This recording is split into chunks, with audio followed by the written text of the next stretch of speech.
Kemudian ketika Rasulullah SAW akan berangkat, tersebutlah ada seorang sahabat namanya Hatib bin Abi Balta'ah. Sahabat Hatib bin Abi Balta'ah ini adalah seorang yang pernah ikut perang Badar. Ya.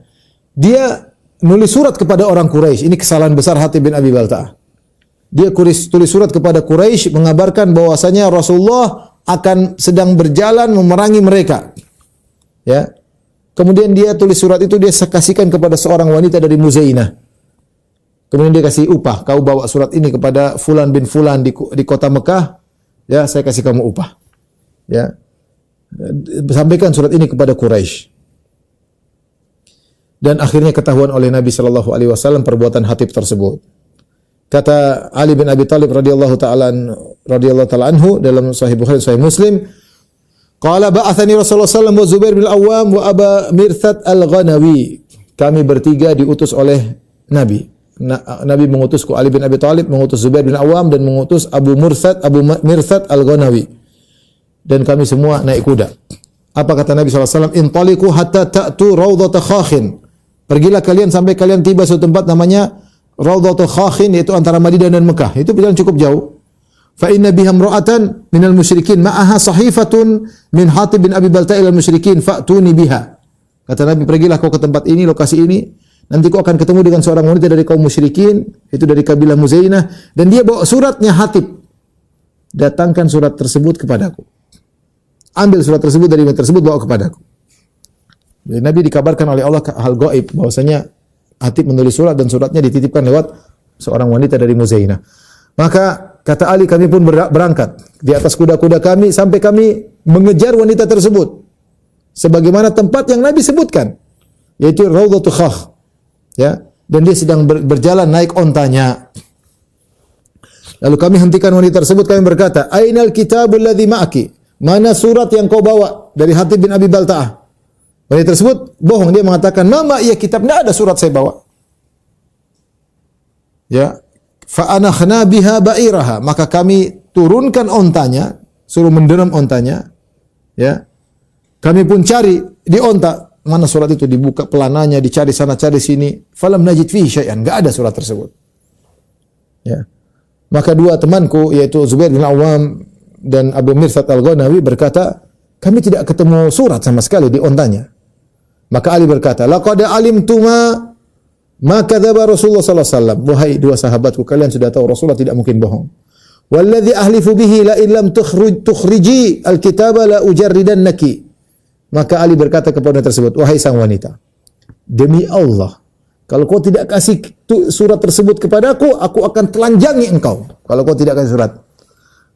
Akhirnya wanita tersebut ketakutan, maka ternyata suratnya ditaruh di pinggangnya, dia ikat dengan kain, kemudian dia keluarkan, dia kasih surat tersebut kepada Ali bin Abi Thalib. Fantolak nabiha, kami pun balik kepada Nabi bawa surat tersebut. Kemudian Rasulullah berkata, ya Hatib, ma hamalaka ala ma sana'ata. Wahai Hatib, apa yang buat engkau melakukan hal ini? Hatib sahabat mulia, pernah ikut perang Badar, kenapa tulis surat kepada orang Quraisy? Hatib berkata, la ta'jal alayya Rasulullah, jangan keburu-buru wahai Rasulullah. Saya ingin jelaskan, dengarkan dulu penjelasanku. Ini kuntum ru'an mulsaqan fi Quraisy. Saya dulu orang yang hanya ditempelkan kepada Quraisy. Dia bukan Quraisy, tapi dari suku yang lain kemudian dianggap sebagai Quraisy, ya. Jadi dia punya utang budi sama orang Quraisy. Dari suku lain, orang Quraisy kan suku mulia. Ketika ada seorang luar Quraisy dianggap seperti Quraisy, dianggap sebagai anak angkat gampangannya, ya. Maka dia akan menjadi mulia. Maka dia punya hutang budi sama orang Quraisy, ya. Dia berkata, wa kana man ma'aka minal muhajirin lahum qarabatun yahmuna ahlihim. Adapun teman-temanmu dari kaum muhajirin, mereka punya kerabat-kerabat, ya. Ya. Yang ada di kota Mekah yang melindungi mereka. Fa ahbabtu idza fatani dzalika minan nasab fihim an attakhidha indahum yadan yahmuna biha qarabati, ya. Ya, aku berharap aku berharap dengan aku berbuat baik kepada mereka, mengabarkan kau akan menyerang mereka, mudah-mudahan orang-orang Quraisy mau melindungi kerabatku, ya. Kerabatku bisa selamat. Walam af'alhu kufran. Ya Rasulullah, aku melakukannya bukan karena kufur. Walar tidak dan andini, bukan aku karena murtad dari agamaku. Walar ridwan bil kufri badal Islam, bukan karena aku ridho dengan kufur setelah aku Islam. Maka Rasulullah SAW mengatakan, innahu qad sadaqakum. Hatib ngomongnya benar. Dia hanya sekedar ingin bayar hutang budi dia selama ini. Dia ditolong oleh orang Quraisy, dia ingin membantu orang Quraisy, dan juga ada dia punya kerabat di Mekah biar dibantu oleh orang Quraisy biar diselamatkan. Itu saja niatnya. Bukan karena benci kepada Islam, bukan karena murtad, bukan karena hal yang lain. Kata Nabi, Hatib benar. Bahwasanya niat Hatib itu bukan apa-apa tapi ingin menyelamatkan keluarganya. Maka Umar marah ketika itu. Umar berkata, "Ya Rasulullah, innahu qad khana Allah wa rasulahu wal mu'minin." Ini orang telah berkhianat kepada Allah dan Rasul kaum mukminin. Fada'ni adrib unuqahu. Ya Rasulullah, biarkan aku penggal kepalanya. Dan ini kesalahan hati berbahaya. Ini surat kalau sampai ke orang Quraisy mungkin kabur, mungkin siap-siap menyerang. Kondisi padahal Nabi datang dengan tiba-tiba sehingga mereka tidak punya persiapan. Kalau Hatib kasih tahu, ya selesai. Umar mengatakan, "Ya Rasulullah, biarkan aku penggal kepalanya." Apa kata Rasulullah SAW? "Innahu qad syahida Badran." Ini Hatib pernah ikut perang Badar, wahai Umar. "Wa ma yudrika la Allah ta'ala ala ahli Badr faqala i'malu ma syi'tum qad ghafartu lakum." Dari bisa jadi Allah telah melihat para peserta perang Badar, Allah berkata, "Wahai para peserta perang Badar, lakukan apa yang kalian kehendaki, aku telah ampuni kalian." Jadi apa yang dilakukan Hatib ini memang kesalahan, tapi sudah Allah ampuni. Kenapa Allah ampuni? Karena dia pernah ikut perang Badar.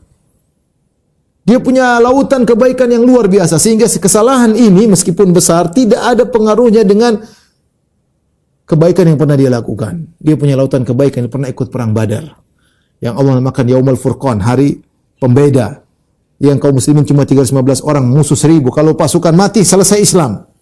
Maka seperti Hatib yang pernah ikut dalam 315 orang tersebut, ini bukan orang sembarangan. Maka kata Nabi kepada Umar, "Wahai Umar, memang dia salah. Tapi bisa jadi Allah lihat kepada peserta perang Badar, Allah berkata, ya, lakukan apa yang kalian kehendaki, aku telah mengampuni kalian." Fadama'at aina Umar, maka Umar pun ketika itu menangis. Kenapa menangis? Sebenarnya Allah mengatakan dia menyesal atas perkataan dia, "Biarkan saya bunuh Hatib, saya penggal kepalanya." Ada yang mengatakan Umar menangis karena dia juga ikut peserta perang Badar, maka dia menangis karena gembira. Kalau Hatib yang melakukan kesalahan saja, kesalahannya diampuni oleh Allah karena ikut perang Badar, Umar juga pernah ikut peserta perang Badar, dan dia tidak melakukan kesalahan. Maka tentunya ampunan lebih besar kepada Umar yang tidak melakukan kesalahan. Itulah yang buat dia menangis. Dia merasakan bagaimana luasnya karunia Allah kepada para peserta perang Badar, dan dia ikut perang Badar. Ya. Dan dia ikut perang Badar, ya. Ikhwan dan akhwat yang dirahmati Allah Subhanahu wa taala. Kita renungkan tentang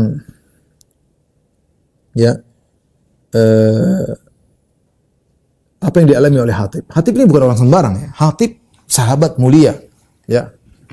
Sampai disebut ada seorang budaknya datang. Dia datang kepada Nabi, "Ya Rasulullah, Hatib min ahli nar." "Ya Rasulullah, majikanku penghuni neraka." Ya, karena mungkin dia disakiti atau ada masalah.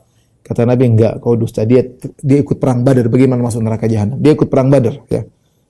Jadi Hatib ini orang spesial. Bayangkan dia seorang Muslim. Dia termasuk muhajirin. Kemudian dia ikut perang Badar. Ya.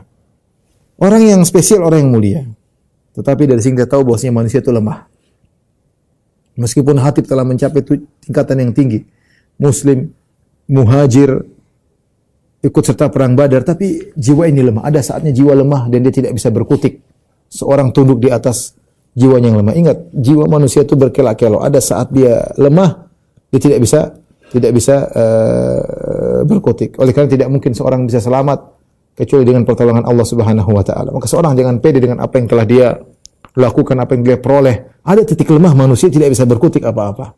Hatib bin Abi Balta'ah, seorang yang luar biasa, tapi dia ada kelemahan jiwanya, ingin menolong saudaranya di kota Mekah. Padahal itu kesalahan. Ya, kita secara umum manusia pun demikian. Mungkin kita melakukan sebagian kebaikan, tapi ingatlah kita punya titik-titik lemah yang kita tidak bisa berbuat apa-apa. Kita hanya minta pertolongan. Kalau Allah tidak menolong kita, maka kita akan binasa. Kita akan binasa.